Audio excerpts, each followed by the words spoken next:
ఆయన తెలుగు సినీ ఇండస్ట్రీలో తొలి స్టార్ కమెడియన్. అక్కినేని నాగేశ్వరరావు నటుడితో 60 ఏళ్ల క్రితమే సినిమా తీశారు. కాలు అడుగు పెట్టాలంటే విదేశీ కాలు ఆయన కనిపిస్తే చాలు జనం పరవశించిపోయేవారు. ఆయన సినిమాలో ఉంటే బొమ్మ హిట్టే. అంత గొప్పగా బతికిన నటుడి జీవితం వందల కోట్ల ఆస్తులు, స్టూడియోలు, 2-3 తరాలు కూర్చుని తిన్న తరగని సంపద. ఇలా ఉంటుందని ఎవరైనా అనుకోవడం తప్పులేదు. అయితే మనం ఒకటి తరిస్తే విధి మరొకటి తరుస్తుంది. ఒక రాజులా ఆడంబర జీవితం అనుభవించిన ఈ స్టార్ కమెడియన్ జీవితం ఒక అనాథలా ముగిసింది. అనారోగ్యంతో రైల్వే స్టేషన్లో చనిపోగా కారు డిక్కీలో అనాథ శవంలా తిప్పుతూ 3 రోజులకు గమ్యస్థానానికి చేర్చారు.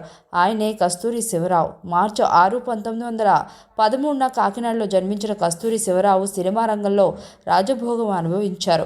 మూకీ చిత్రాల నుంచే సినిమా రంగంలో ఉన్న ఆయన జీవితం అంతిమ దశ మాత్రం అత్యంత బాధాకరంగా ముగిసింది. ఎంత గొప్ప నటుడైనా ఆర్థిక వ్యవహారాల్లో నిర్లక్ష్యం చూపిస్తే జీవితం కోలుకోలేని విధంగా దెబ్బతీస్తుందని సినిమా ప్రపంచానికి చాటి చెప్పింది కస్తూరి శివరావు జీవితం. తెలుగు సినిమా ప్రారంభ కాలంలోనే హాస్య నటులకు ఊత పదాలను ఖరారు చేసిన నటుడు ఆయన. 1949లో వచ్చిన గుణసుందరి కథ సినిమాలో గిడిగిడి అంటూ ఆయన చేసిన చమత్కారం ఆ తరం అభిమానులను ఆనందంలో ముంచెత్తింది. గిడిగిడి అనే తెలుగు పదమే 1939లో వర విక్రయంలో చిన్న వేషంతో ఆయన నటనా జీవితం మొదలు కాగా 1941లో చూడామణిలో కొద్దిపాటి గుర్తింపు తెచ్చిపెట్టింది. 1945లో స్వర్గసీమ, ఆ తర్వాత బాలరాజు సినిమాతో కస్తూరి శివరావుకు మంచి గుర్తింపు లభించింది. బాలరాజు సినిమా తర్వాత ఎక్కడికైనా తాను శివరావు కలిసి వెళ్ళినప్పుడు తన కన్నా శివరావును చూసేందుకే జనం ఎక్కువగా ఎగబడేవారని ఓ సందర్భంలో స్వయంగా అక్కినేని నాగేశ్వరరావు తెలిపారు. 1949లో విడుదలైన గుణసుందరి కథ, లైలా మజ్ను, రక్షరేఖ, స్వప్నసుందరి, శ్రీలక్ష్మమ్మ కథ తదితర సినిమాల్లో ఆయన నటించారు. ఈ సినిమాలన్నీ పెద్ద హిట్సే. దాదాపు కస్తూరి స్టార్ కమెడియన్గా గుర్తింపు వచ్చింది.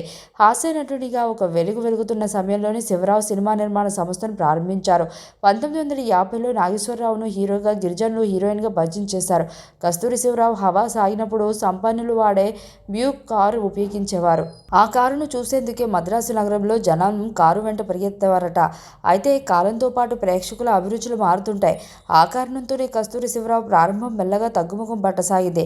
ఆ స్థానాన్ని రేలంగి ఆక్రమించడంతో కస్తూరికి అవకాశాలు బాగా తగ్గిపోయాయి. అయితే హాస్య నటునిగా ఒక వెలిగిన కస్తూరికి